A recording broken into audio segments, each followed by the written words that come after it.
Hello and welcome back to Yorkshire Railway and welcome back to another model layout update. So if I just take you here without showing you what's behind my Freightliner, because that is up for a future model update. I've had a little bit of a tidy up. Now I do need to hoover the carpet just before anyone comments that down below. It is a little bit messy with some sawdust as well as remnants of whatever Obi's been chewing. So yeah, I'm going to bring in the hoover that up, but that isn't for today's update.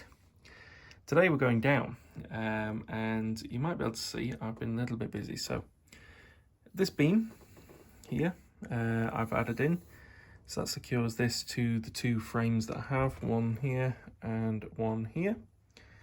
So that's all nice and secure. We've got a frame at that side as well as that side, so that's securing that. I didn't quite have a piece big enough to take it all the way to the end, but that little gap won't make much difference for stability, so yeah, I'm not too worried about that. As well as I have a piece, as you can see here, that's bridging the two pieces together. So yeah, everything's nice and secure. So yeah, everything's great on that respect. And as you can see, I've had a little bit of a tidy up under here, so bits of spare wood have now been moved over to that side. Just put the other toolbox there for the minute. Sets, rolling stock locomotives, and then right back in that back corner is where all the empty boxes are currently, from models that I have out as well as ones that I've done reviews for. And you might notice over here this has changed a little bit, so I built the support across here, and that's just where my bits and bobs boxes are, as well as my screw box and just currently my Dremel. So yeah, that's nice to have a little bit of extra storage. This means that I've been able to clear the desk up, although it doesn't look that clear at the minute because I've got to move all this track from when I painted, as well as the boxes of some rolling stock that I never used to have room for, but I've definitely got a lot more room now under here, just from having a little bit of a clear out. So they're going to go over there, and that will allow me a lot more space now for freedom over here. Drill boxes up the top, and yeah, that is about it really. I've not had a massive update to talk about, so I'm probably going to tag this onto another video, just because I've not really been doing much this week. So yeah, that is pretty much everything. If there's anything that you can see in the boxes down below that you'd like me to get to and do a review of first, just comment those down below. You know, you might have to zoom in and have a look, but anything that you're sort of dying to look for, you know, if you drop that down in the comments down below, really gives me a good idea of what you guys are into, as well as you know, what you're most excited to see, so I can get around making that video sooner rather than like, you know, leaving it for a while. I will get round and do absolutely everything, so whether it's a piece of rolling stock or a locomotive, everything will be getting a unboxing review at some point. It's just, yeah, basically everything that you see here, this was all purchased as brand new, so it's, well, I'll say brand new or secondhand,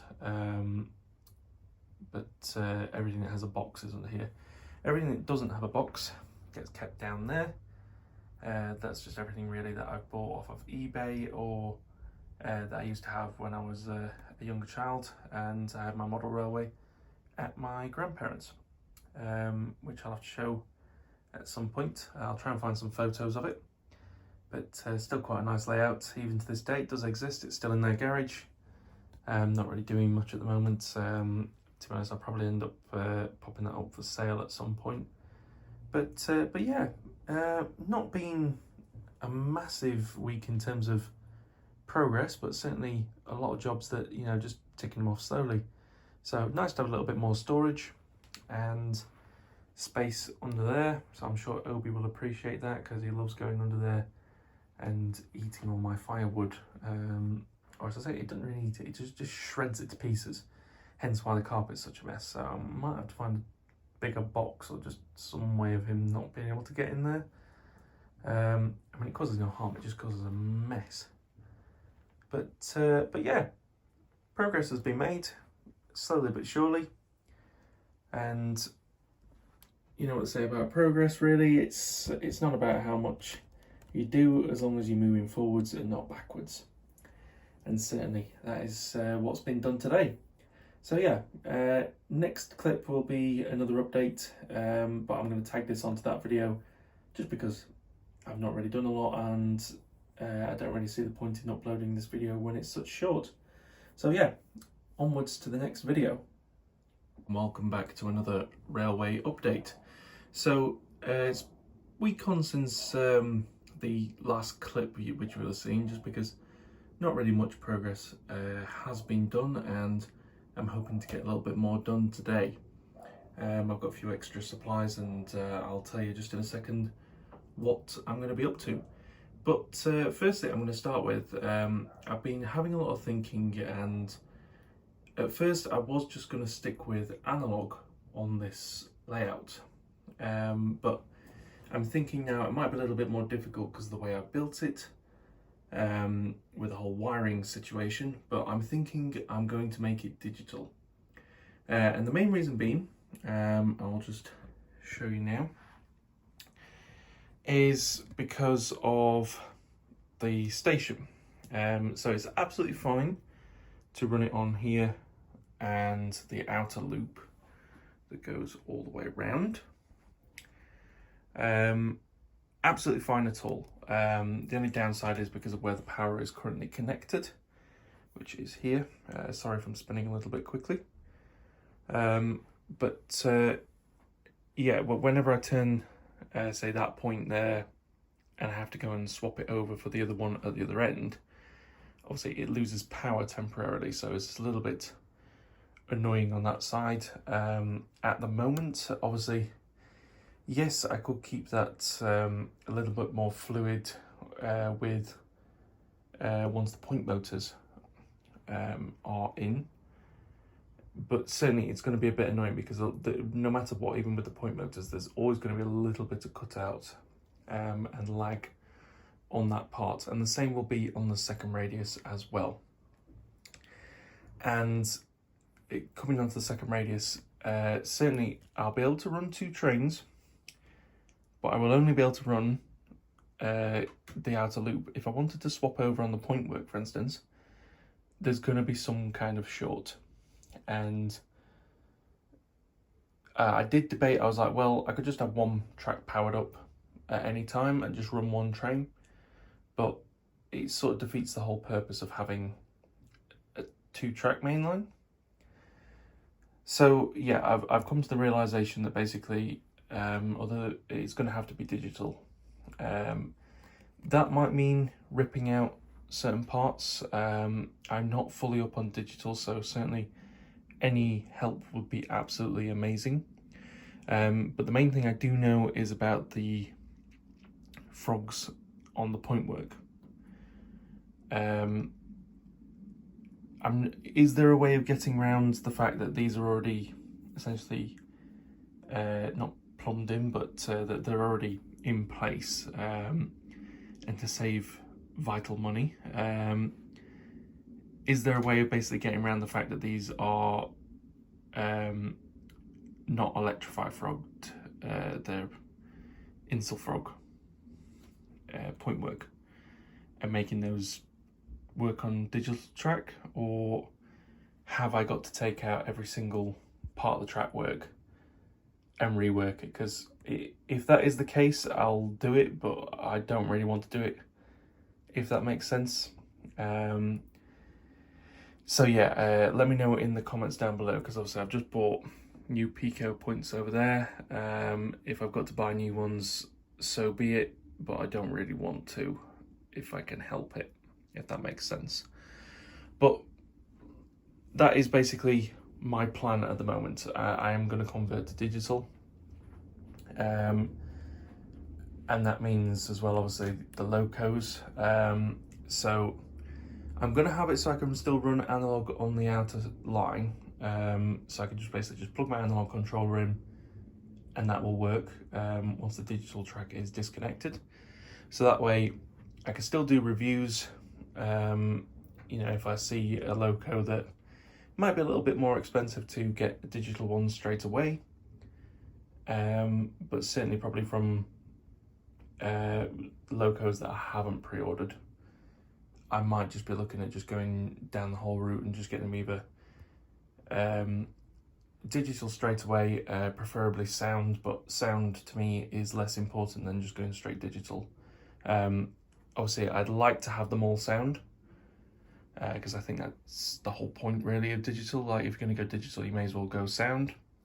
But certainly for the price point, it sometimes can be quite expensive just to outright go sound. So yeah, that is going to be one thing. On the other hand, I've had a little bit of a thought on scenery. Before I get to that, actually, my thoughts obviously are going digital. I am going to go digital. This is the controller that I have been looking at, and I'll flash that up on the screen now. I've been doing a lot of research, and this certainly seems one of the better beginner-friendly digital controllers to go for. But at the same time, I'm open to opinions. You know, if you think there is a better model out there, or certainly for the way my layout's set up, I should go something else, certainly drop that down in the comments down below, because this is going to be a completely new venture for me. But anyway, on to scenery.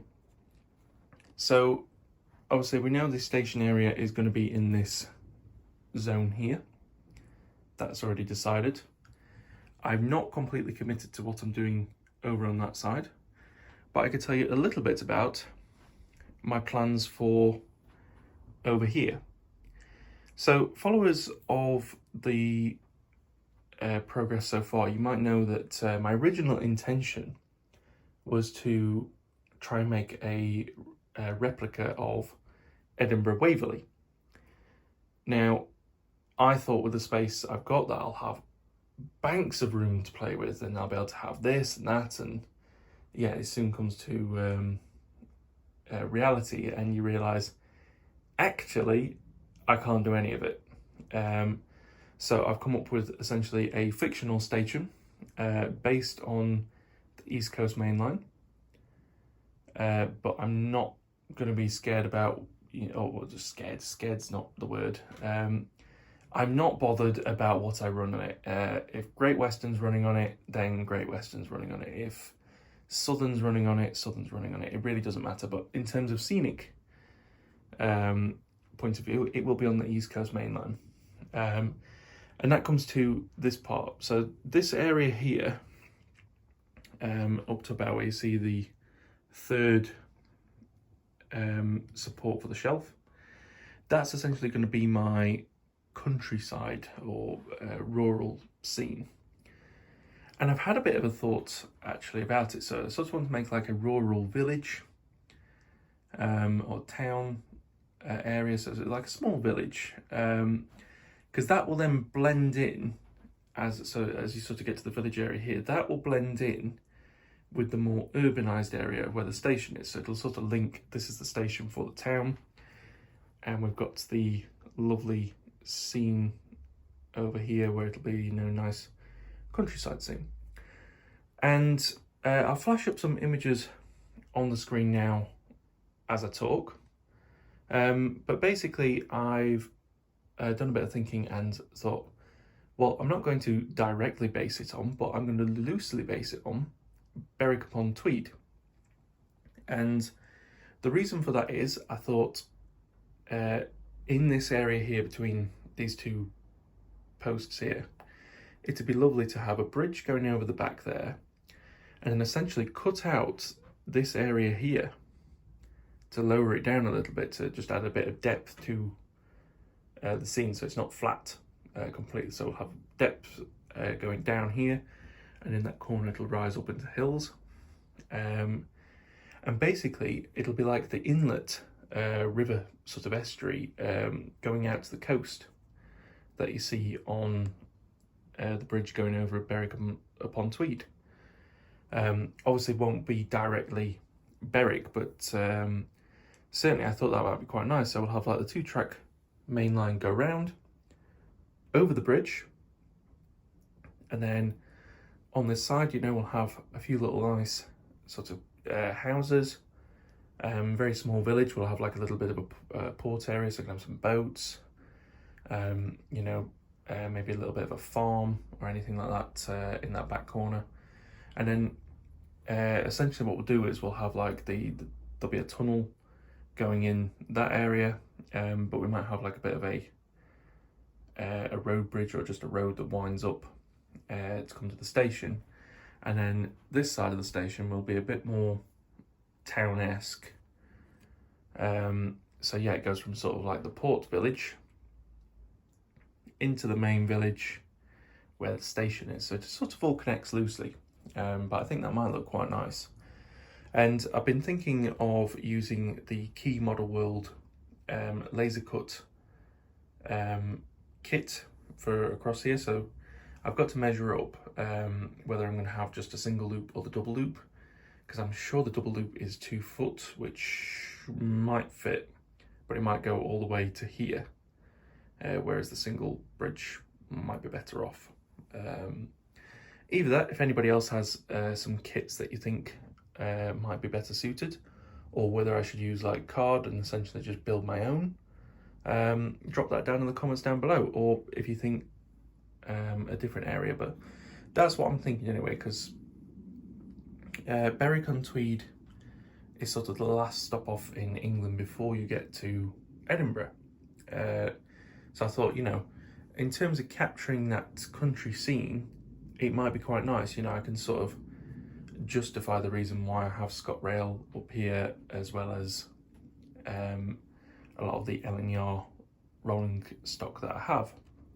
But as I say, I'm not, you know, that's the majority of the stuff that I have, but I'm not too fussed, because I do have a bit of Southern and I have got a bit of Great Western, so, you know, I can run it in terms of there's a heritage line or anything like that. But as I say, I'm not 100% bothered, because at the end of the day, I just buy locomotives because I like the look of them. Certainly I do try and angle them a bit more to what I'm modelling, but sometimes I just get stuff because I like it, and I don't think there's any harm in that. You know, if I want to run a steam locomotive with some Mark IIIs, who cares? It doesn't matter, does it, at the end of the day, as long as everything looks nice. I'm not 100% a rail purist, but I will be doing that with the scenery. I want everything to look, you know, as it should. So yeah, it will be themed on the East Coast Main Line, primarily because that's sort of like where I am sort of based. I do a lot of travelling whenever I go on trains, and it's always up the East Coast Main Line using LNR. So yeah, that's sort of where my connection comes to it. But yeah, I think it should be good. So yeah, we'll have essentially it banks round. There'll be a drop of sort of, you know, grassy hills. So I might have some like farm on this side, and then, you know, a bit of a road go around the sort of inland port, and you know, that could essentially turn to a river. So I could always cut under here and just have a small bridge, or have the river come up from the hills, so we could have like a bit of a waterfall that goes down into a river through the village and ends up in the estuary. So I think that might be quite nice actually. So it's like yeah, we'll have the river sort of start up here, waterfalls, goes down through the town, and that can sort of snake down, and then yeah, we'll end up here.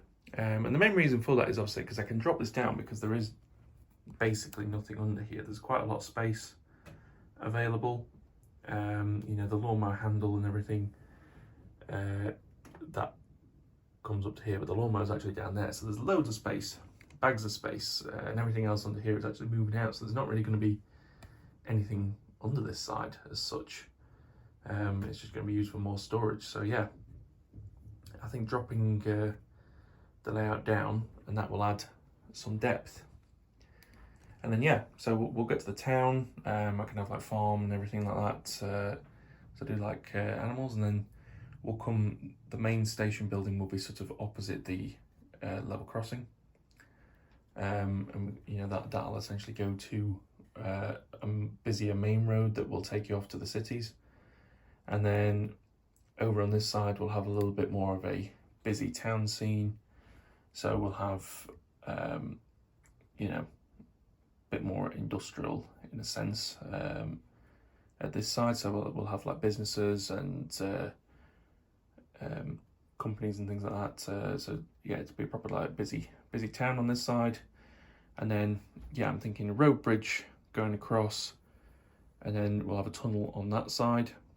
So yeah, it'll be nice. We'll have like sort of 2 tunnels. So tunnel, and then the road bridge can basically go across here and go off over the top of the tunnel. So that'll sort of connect that, and then this area will essentially be quite bare, but it'll split this portion to man the crow.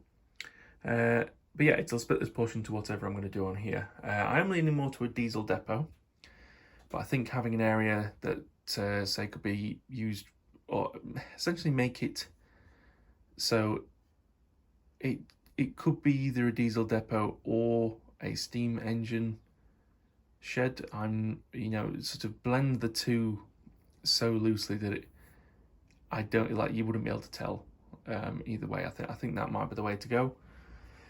But either that, I'm just going to go diesel depot, and it doesn't matter if steam locos are using it, because at the end of the day, who cares?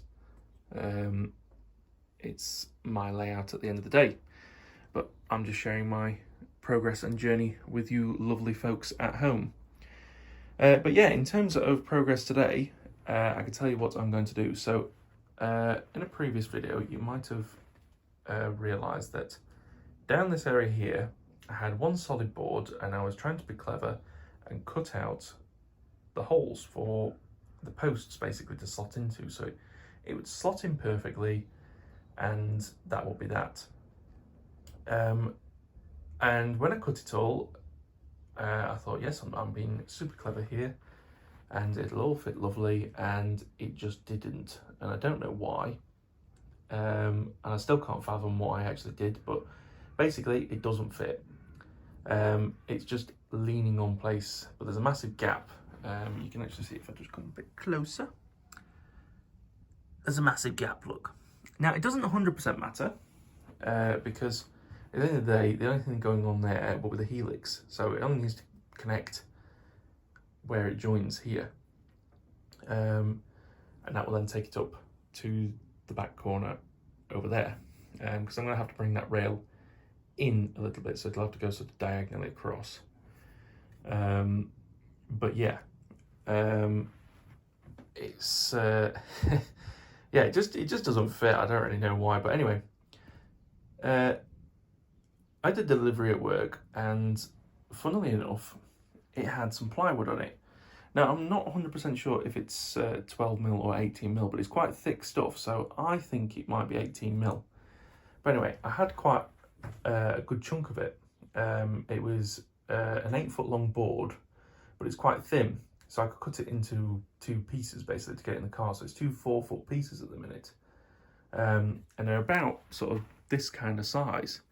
So I thought, oh, that would work perfect, because I'll be able to trim them down properly, and they can slot into place, and that way I can basically use that for something else. You know, bits of scrap wood or anything, I can use it, cut the corners off, and I'll have another flat board to play with. Whether I want to build any more shelves anywhere underneath. But yeah, I thought, brilliant. So yeah, so that is my plan today. I'm going to get that sorted, cut away, and we should be good to go then. And that will give me some time to do a little bit more research into digital controllers, as well as a cost analysis of how much it's actually going to cost me to chip every single loco that I've got. Now there are some, for instance, the 040s, the Smoky Joe, and the older HSTs that I know there's a way to do it, but I don't know how to do it as such. If that's what Gather, because they've got the old Hornby Ringfield motors. So yeah, I am converting those to cam motors, but whether there's a different one that I should look into actually to chip it, essentially, because there's room to do it. It's just got to basically be hardwired in.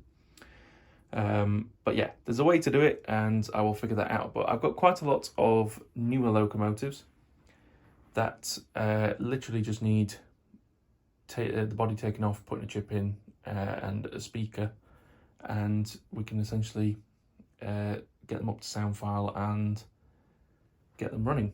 But yeah, I'm looking forward to it.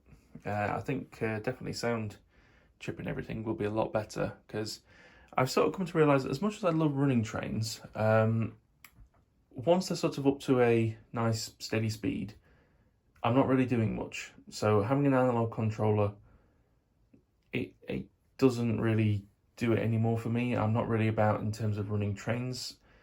I'm very much looking forward to the scenery side of stuff, because I do like being messy and creative. So I think that is something that I'm definitely looking forward to. And that's more of where I want to go down in terms of actually the driving of the train. Because, like I say, you know, you turn the controller up and it's running and it's just nice to watch it. That's what I enjoy. I just enjoy watching them go around. And I'm not necessarily, you know, about like, I'm not really one for like shunting as such. I'm quite happy to basically stick a load of rolling stock on and just watch it run around. I'm not one for like Inglenuts shunting puzzles where, you know, you're setting up that and you're going to be trying to figure it out. As much as, you know, I like brain teasers and stuff like that, but yeah, it's just, I've watched people do it, and it's nice watching people do it, but I know it's not for me. It's just not what I want to do. So yeah, I think definitely the DCC route is where I'm going to be going. And I am rambling, so I'm going to get on and deal with this, and I'll pop back once I've finished it. So I've got a bit of cutting to do, and I've got to move all the stuff off the top of that. And yeah, when you pop back, that bit should be done, and we can talk more about plans for the layout. And as I say, drop anything that you want down in the comments down below. But yes, I'll be back in just a second. Okay, so as you can see, I removed the board, and I've got this beam here already marked out, and that will go across from where that little nubbin is there, just to create a center support, and then we'll get the boards placed on top of that. But yeah, hopefully should be a lot better than my previous attempt. Don't worry about the colour of this one here. It's just a larger piece of wood. It is a bit reclaimed. It does look a bit mucky, but it was out in the garden, but it's completely dry. There's no mould on it or anything. It's just stained brown rather than this sort of stud walling that I've been using. But yeah, it's coming along. So going to get the boards cut out and the post in, and we'll see a bit of progress made down here. Okay, so as you can see, I'll put the boards down, perfect fit this time. Yeah, it's absolutely fantastic. I decided to stop basically being clever and trying to cut out the points here. I've just left this open, and the little bits of offcuts, I've just trimmed those down to fill in that gap. Obviously, yes, the other board is a little bit wonky, but you know, they fit more or less fine. It's not going to matter anyway, because this is going to get covered up. So yeah, won't matter at all that the wonky board doesn't meet properly. But yeah, absolutely fine. So this bit's all now done. I can rest easy, and we can move on to the next bit, which yeah, if I'm going DCC, is going to probably be wiring up the track. Well, actually, I've got to get it pinned down first. But yeah, I've got to get some cork ordered. Or that's the thing, actually. Cork or not to cork? Do you put cork down, or do you put just nail the track straight to the boards? That'd be an interesting topic. Just before I was invest any, I'll wait to hear back from what you guys at home prefer to do, or is it just a personal preference? Because personally, I don't think it's very noisy. I hear that's the main reason why people put cork down, just to dampen the noise a little bit. But yeah, personally, I don't think it's very noisy on the plywood. But yeah, let me know what you think down in the comments. So obviously you might be able to hear the rain has set in, and it's getting a little bit cooler than it has been today in the shed. So I think I'm going to call that a day. But I hope you've enjoyed this video. If you have, don't forget to give me a thumbs up. It really helps me out. That lets me know if you're appreciating the videos, as well as obviously all the topics that we've talked about today.